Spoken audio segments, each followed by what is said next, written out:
South ఇండియాలోనే biggest sorry store మన Varahi silks మన విజయవాడ ఎంజీ రోడ్ లో డిసెంబర్ 4వ తారీఖున ఘన ప్రారంభం.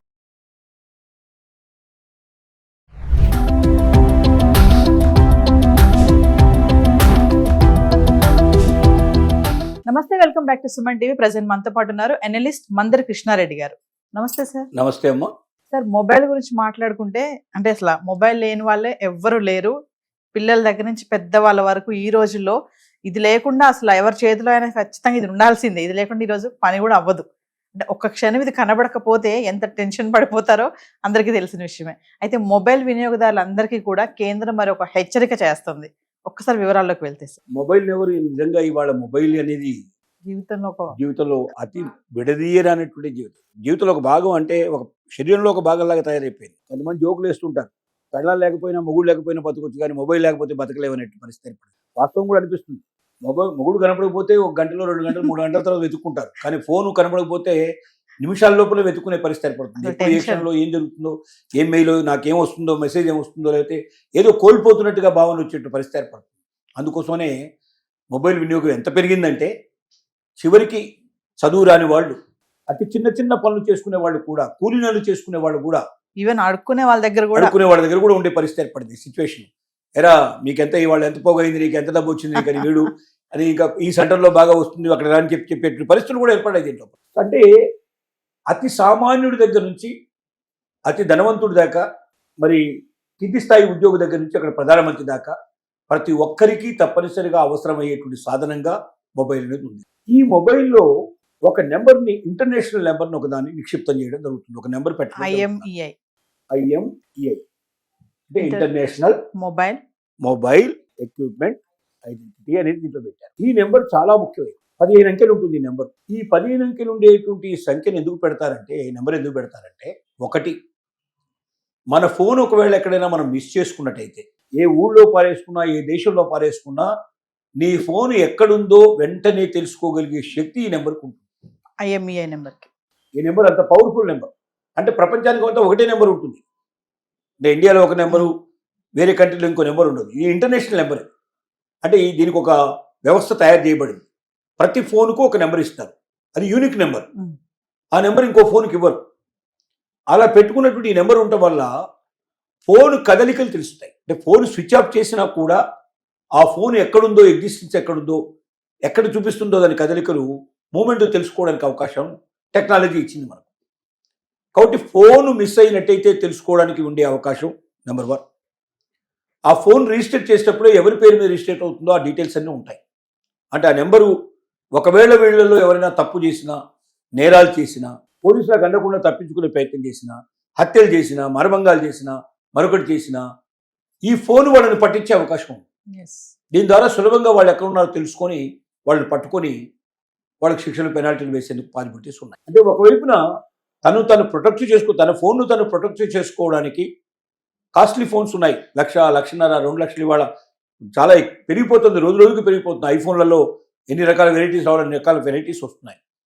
ఈ లక్షల కొద్ది వెరైటీ ఫోన్లకు సంబంధించిన డబ్బు పెళ్లించడం ఒకటైతే, డేటా, ఫోన్లలో ఉండే డేటా చాలా గొప్ప డేటా. ఆ డేటా పోగొట్టుకున్నట్టయితే చాలా అవకాశాలు పోయే అవకాశాలు ఉన్నాయి, చాలా స్మృతులు పోగొట్టుకునే అవకాశం ఉన్నాయి. కాబట్టి తమ మధుర స్మృతుల్ని, తమ అవకాశాలని, తన అవసరాలను అన్నింటి కూడా దాంట్లో నిక్షిప్తం చేసుకున్నటువంటి ఫోన్లు తమకు దూరం అయిపోతే, పోగొట్టుకున్నట్టయితే కస్టమర్ చాలా బాధపడతాడు, చాలా భయపడతాడు. ఆ భయాల్ని, బాధల్ని దూరం చేయడానికి నీ ఫోన్ ఎక్కడ పోగొట్టుకున్నా నీకు భద్రంగా, నీకు చేతికి అందడానికి వీలుగా ఉండేటట్టుగా ఒక ఇంటర్నేషనల్ నెంబర్ని దాంట్లో నిక్షిప్తం చేయడం జరిగింది. ఈ నెంబర్ని కొంతమంది ట్యాంపర్ చేసి మార్చేయడానికి ప్రయత్నం చేస్తారు. ఇవాళ రేపు ఒకవైపున కన్స్ట్రక్షన్ ఎంతవైపు పెరుగుతుందో డిస్ట్రక్షన్ కూడా అంతే పెరుగుతుంది. సమాజం లోపల సమాజ హితం కోసం ఎంత టెక్నాలజీ డెవలప్ అవుతుంటుందో, సమాజ వినాశనానికి కావాల్సిన టెక్నాలజీ కూడా అంత డెవలప్ అవుతుంది. ఉదాహరణ చెప్తుంటారు, అమెరికాలో దొంగల్ని పట్టగలిగేటువంటి అతి గొప్ప మేధాశక్తి, అంత అవకాశాలు ఏ దేశానికి లేనంతగా టెక్నాలజీ డెవలప్ చేశారు అమెరికా వాళ్ళు. కానీ దురదృష్టం ఏంటంటే, ప్రపంచంలో ఏ దేశంలో జరగని దొంగతనాలు అమెరికాలో జరుగుతాయి. అంటే ఒకవైపున ఈ టెక్నాలజీ పెరుగుతుంది, ఇంకోవైపున ఆ టెక్నాలజీ కూడా పెరుగుతుంది. దాన్ని ఎట్లా సొమ్ము చేసుకోవాలని ఆలోచించే వాళ్ళు కూడా ఉంటారు.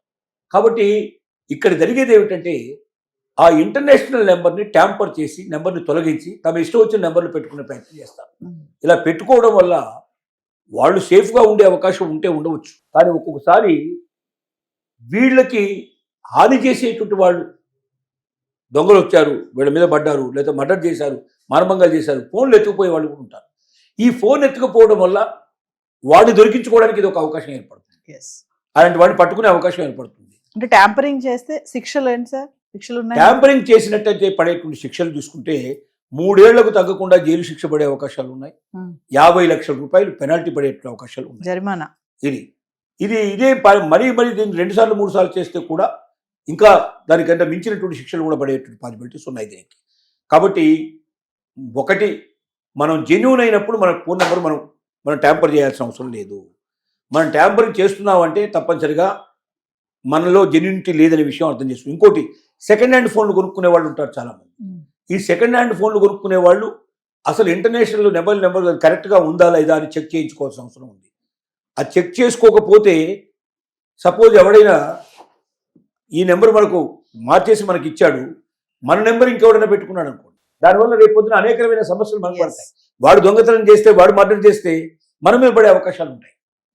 కాబట్టి ఇవన్నీ మన మీద రాకుండా ఉండాలి అంటే మనం చక్కగా మన మొబైల్ని మనం నడుపుకుంటూ, మన డేటాను మనం కాపాడుకుంటూ, మన ఫోన్ పోగొట్టుకుంటే ఎక్కడ పోగొట్టుకున్నా తిరిగి మన భద్రంగా మన చేతికి రావడానికి అవకాశం ఉండేట్టుగా 24 అవర్స్లో రికవర్ చేసినటువంటి పరిస్థితులు ఉన్నాయి. 3 డేస్లో రికవర్ చేసిన పరిస్థితులు ఉన్నాయి. హైదరాబాద్లో ఇలాంటి సంఘటనలు మనం రోజు కొన్ని వందలు జరుగుతున్నాయి. పోగొట్టుకున్న ఫోన్లన్నీ కూడా దొరికే అవకాశాలు కనబడుతున్నాయి. ఇలాంటి మంచి అవకాశాన్ని మనం పోగొట్టుకొని, ఎందుకంటే చాలామంది ఫోన్లు మిస్ చేసుకోవడం చాలా సామాన్యమైన విషయం. ఒకసారి మనం ట్రావెల్ చేస్తున్నప్పుడు మిస్ చేసుకుంటూ ఉంటాం, ఒకసారి మాట్లాడుతూ మిస్ చేసుకుంటాం, ఒకసారి వాళ్ళతో వీడితో మాట్లాడుతుంటాం, జారి పడిపోతుంటాం, ఎక్కడో జరుగుతుంటుంది. ఇలాంటి సహజంగా జరుగుతుంటాయి. కాబట్టి మన ఫోను మనకు భద్రంగా చిక్కాలి, ఎక్కడ వెళ్ళినా తిరిగి మనం తెచ్చుకోవాలనుకున్నా, లేకపోతే మన డేటాను మనం కాపాడుకోవాలనుకున్నా, తర్వాత మన ఫోన్ ఇంకెవరికైనా దొరికి దాంట్లో ట్యాంపరింగ్ జరిగినట్టయితే ఆ నెంబర్ ఇంకెవరికైనా వెళ్ళిపోతే, అలాంటప్పుడు మనకు రేపు పొద్దున వాడు చేసే దొంగతనాలు, దోపిడులు, మర్డర్లు, మానభంగాల్లో మనల్ని తీసుకెళ్లి అరెస్ట్ చేసేటువంటి పరిస్థితులు రాకుండా ఉండాలన్నా ట్యాంపరింగ్ జరగకుండా భద్రంగా మన ఫోన్ మనం కాపాడుకుంటూ, మన నెంబర్ని మనం ఇంటర్నేషనల్ నెంబర్ కాపాడుకుంటూ, మనం ట్యాంపరింగ్ చేసిందో లేదో కూడా అప్పుడప్పుడు మధ్య చెక్ చేసుకునే అవకాశాలు మనకు ఉంటాయి. అవి కూడా చెక్ చేసుకుంటూ, కొత్తగా ఎప్పుడు సెకండ్ హ్యాండ్ ఫోన్లు కొనుక్కునేటప్పుడు జాగ్రత్తగా అసలు దాంట్లో ఇంటర్నేషనల్ నెంబర్ భద్రంగా ఉందా లేదా, ఇంకా మార్పులు చేర్పులు వచ్చాయని చెక్ చేసుకుంటూ, ఈ జాగ్రత్తలన్నీ మనం వహించకపోతే మనల్ని మనం పోగొట్టుకోవడానికి అవకాశం ఉంది, మనం ఇబ్బందులు పడే అవకాశాలు ఉన్నాయి. శిక్షలు, పెనాల్టీలకు కూడా మనకు లోనవుతాయి. ఎందుకంటే మన దగ్గర ఉన్నది ట్యాంపరింగ్ నెంబర్ అయితే మనకే పడతాయి పెనాల్టీ శిక్షలు. ఎవరు చేశాడు వాడికి పడదు. నేను ఆయన దగ్గర కొనుక్కున్నానంటే అట్లాంటి నడవు. నీ దగ్గర ప్రజెంట్గా ఉన్న ఫోన్లో ట్యాంపర్ అయ్యింది కాబట్టి నీకు 3 ఏళ్ళు జైలు శిక్ష, నీకు 50 లక్షలు పెనాల్టీ కూడా వస్తాయి. కాబట్టి మనకు తెలియకుండా మన ఫ్రెండ్స్ ఎవరన్నా మార్చే ప్రయత్నం చేసినా అప్పుడప్పుడు ఆ ఇంటర్నేషనల్ నెంబర్ను కూడా మనం చెక్ చేసుకుంటూ అది భద్రంగా ఉందా లేదా అని చూసుకోవాల్సిన బాధ్యత ప్రతి ఒక్క మొబైల్ వినియోగదానికి ముఖ్యంగా ఉంది. Thank you.